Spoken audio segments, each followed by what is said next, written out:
Monday, November 3, 2025.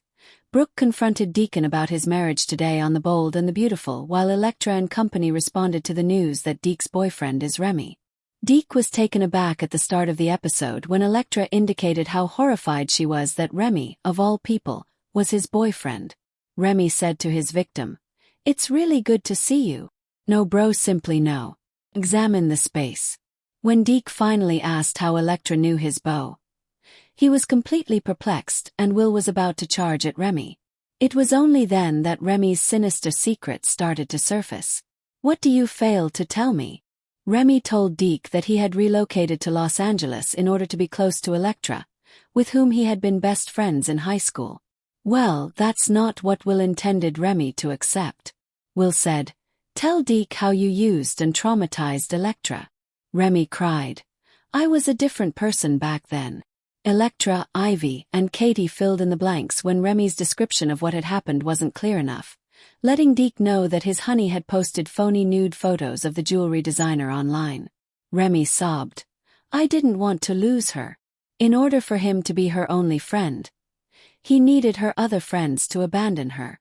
On the good side, Remy attempted to point out that Electra moved to Los Angeles as a result of his activities. And hey, that had worked out really nicely, hadn't it? No. That diversion was not going to work.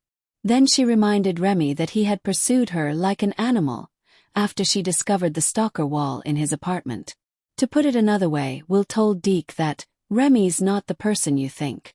Brooke informed Deacon that she was at Il Giardino to see how he was doing and to discuss the Lope wedding. She gasped, "Deacon, no," when she learned that he was considering getting back together with Sheila. "Why?"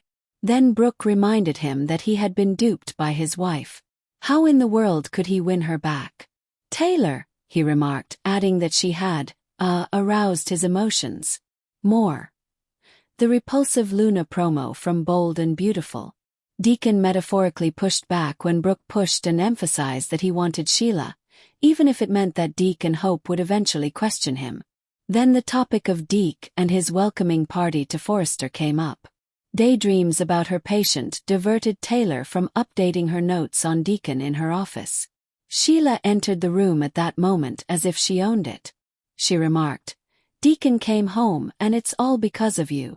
She wanted to express her gratitude to Taylor for taking her marriage into her capable, caring hands, not to get insight into her spouse. "You clearly had an influence on Deacon." "Deacon was free to choose whatever he wanted," Taylor asserted.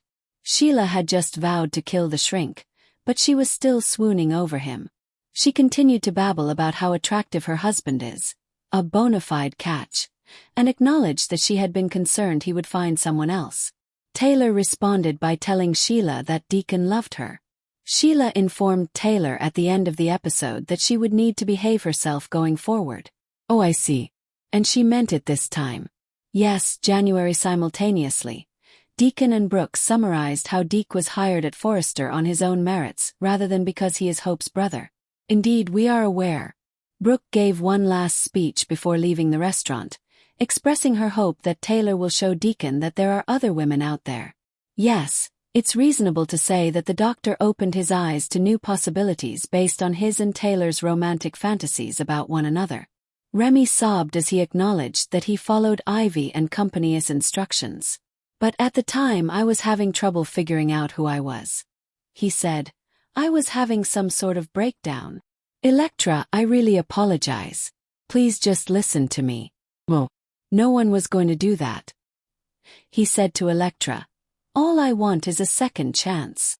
Could you please forgive me and look into that big heart? I am pleading with you." Is it not strangely simpler to feel sorry for Remy than it has ever been for Luna? Perhaps this is just the way Christian Weissman is portraying it. However, he didn't carry out a daycare shootout and kill 2 people.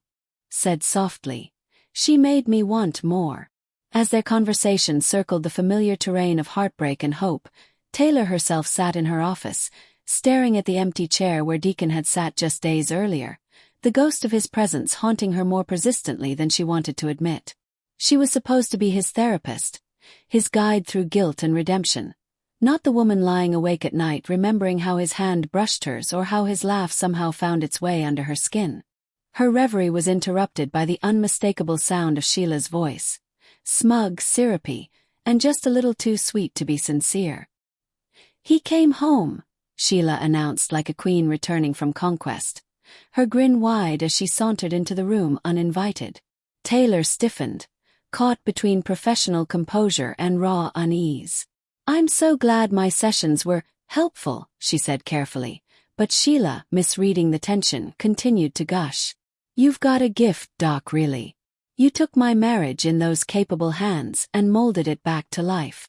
The irony of hearing "capable hands" from the woman who had once wrapped those same hands around Taylor's throat was not lost on her. "Deacon loves me," Sheila continued, her tone softening as if trying to convince herself. "And I love him. We just lost our way." Taylor nodded, biting back the urge to point out that love built on fear and obsession wasn't love at all. "Well," she said finally, "then I hope you can both find peace." But peace had never been Sheila's currency. Chaos was. And as she prattled on about Deacon's body, his loyalty, his future, Taylor found herself fighting a rising sense of dread that this entire situation was a ticking bomb. When Sheila finally swept out of the office, humming to herself like a woman who just won a prize she didn't deserve, Taylor slumped back in her chair, exhaling deeply. She didn't know whether to laugh or cry. The man she'd sworn she'd never cross the line with had not only reignited something inside her, but had done so while chained to a woman capable of destruction on an operatic scale. Meanwhile, at Forrester, Deke's confrontation with Remy reached its emotional crescendo, a clash of heartbreak and revelation that left everyone stunned. Remy, now openly sobbing, fell to his knees, grabbing Deke's hands, begging for a second chance not just at love but at being seen as something other than the monster of his past. "I can be better," he cried, but Deke's face was hardening, the tenderness drained from his eyes as the full scope of betrayal settled in. "You can start by being honest," Deke said coldly, pulling away. Electra's sob was muffled by Ivy's shoulder as she whispered, "He doesn't get to play the victim." Even Ivy, usually poised and diplomatic, couldn't hide the disgust in her tone as she said, "You didn't just hurt Electra, Remy. You hurt everyone who ever believed in redemption." The words struck Remy like stones. In that moment, the scene dissolved into a tableau of heartbreak.